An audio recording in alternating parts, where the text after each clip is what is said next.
All right, I'm back again. Didn't we just meet yesterday? Well, I'm back today for another presentation. Today we're going to talk about how to get more REM sleep.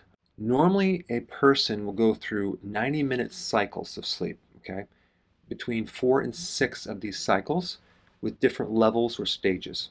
More deeper levels of sleep, that's called non-REM, and then you have the superficial level of sleep, which is called REM. Now, the non-REM sleep, which is the deeper delta wave sleep, occurs more in the first half of the sleep. And this is where you get body repair, you get detoxification, you get rejuvenation, you get more growth hormone stimulation. But then you have something called REM sleep. Okay, what is REM sleep? REM is the more superficial sleep. It's the second half of your sleep. And this is where most people have the problem. So most people get the first part of the sleep, but they're not getting that second half. They're not getting that full REM sleep. What's very interesting about REM sleep is that the wave patterns or the brain activity is almost identical to when you're awake, but you're actually in this sleep state. Now you would think if the brain activity is very similar to being awake, and the REM sleep is actually using sometimes even more energy than the awake state, you might wake up from this dream state actually exhausted and feeling like, wow, I just ran a marathon. Well, that's because you did. Your brain in that REM state has actually used more energy, which is pretty wild. But here's another interesting thing about the REM stage. You actually get more mental rejuvenation in the REM stage than you do in the non-REM stage. So in the non-REM stage, you're getting more physical rejuvenation, and the REM stage, you're getting more mental rejuvenation. So you wake up feeling more mentally rejuvenated, more improved memory, better learning. Interesting. Now, in the REM stage, you're getting low muscle tone, you're dreaming, I just mentioned that. You're getting a massive stimulation in the brainstem that's causing this state, and you're getting a lot of acetylcholine being pumped out. That's a neurotransmitter that's causing this state, and you're getting virtually no activation of the serotonin or noradrenaline or adrenaline. And in REM sleep, you are more sensitive to temperature. So if the temperature is too cold or too hot, that can inhibit that stage. So now what does all this mean? What can we do with this data? Well, number one, we want to make sure that the muscles around our brainstem are completely relaxed when we go to sleep. I'm going to put a video down below of how to achieve this. You can either do this to yourself with a treatment device like this, putting this back in your neck, these two little things right on the back, right underneath your skull, and lay back on a chair and let this device melt those muscles around your brainstem. Or you can have someone press into the point right underneath your neck, and I'll put a video link down below to show you how to do that. But it's a great way to relax the muscles around the brainstem, because if you go to sleep with all this tension in the upper part of your neck, it's going to be very difficult. All right, number two, you want to get your breathing balanced. And I've done videos on this. What happens when you have difficulty sleeping is usually your breathing is off. Usually your breathing is like, the inhalation is not the same as the exhalation. So you want to synchronize the two.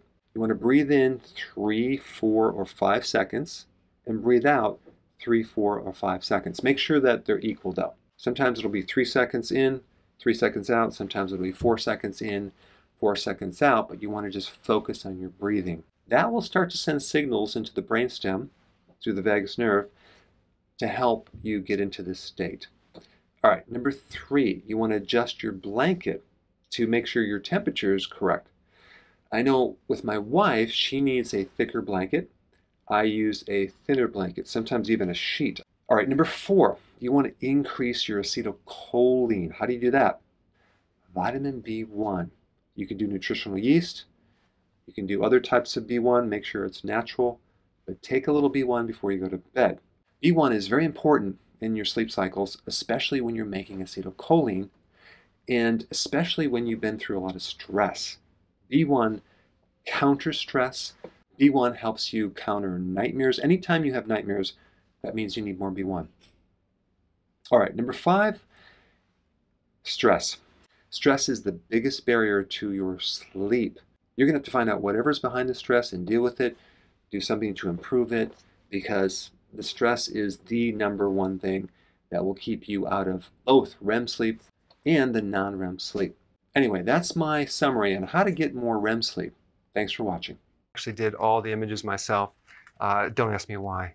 They look actually not quite as professional as some of the images that I have in the new book. But anyway, this is my first attempt right here called Dr. Berg's Body Shape Diets. And then I wrote a book more extensive called The 7 Principles of Fat Burning. I don't even have a copy anymore, actually, because it's outdated. The next book, I put about 1,000 hours into this one right here called The New Body Type Guide. Major updates on the body types. I put a lot of energy into this. It has professional images, graphics, all sorts of things. Now, the problem with this book is it doesn't really describe what this is really about. Body types are only a small portion of what's in this book. And that's why I changed the name to the Healthy Keto Plan, okay? If you happen to have this book, you don't really need this book because there's only very, very minor updates. But if you don't have this, you need to get this one right here. This book goes into every single detail that you would ever want to know about. It goes into the 7 principles of fat burning. It goes into hormones, the body types, the basic keto plan. It goes into intermittent fasting. I talk about the 10 fat burning triggers and blockers and fat burning strategies with a lot of details in every single chapter. I go into body issues that interfere with losing weight. There's very few people that just have a weight problem. They have a lot of body issues, whether it's sleeping problems, stress problems, inflammation, menopause. I cover that extensively in this book. Then I talk about how to get rid of stress, and I show you a technique. Then I get into exercising. And then I have a lot of really good recipes in this book as well. So this is a good reference guide. On my website, if you get this book, you get this one free. It's called Healthy Keto Intermittent Fasting. This is the shortcut, quick guide to this book.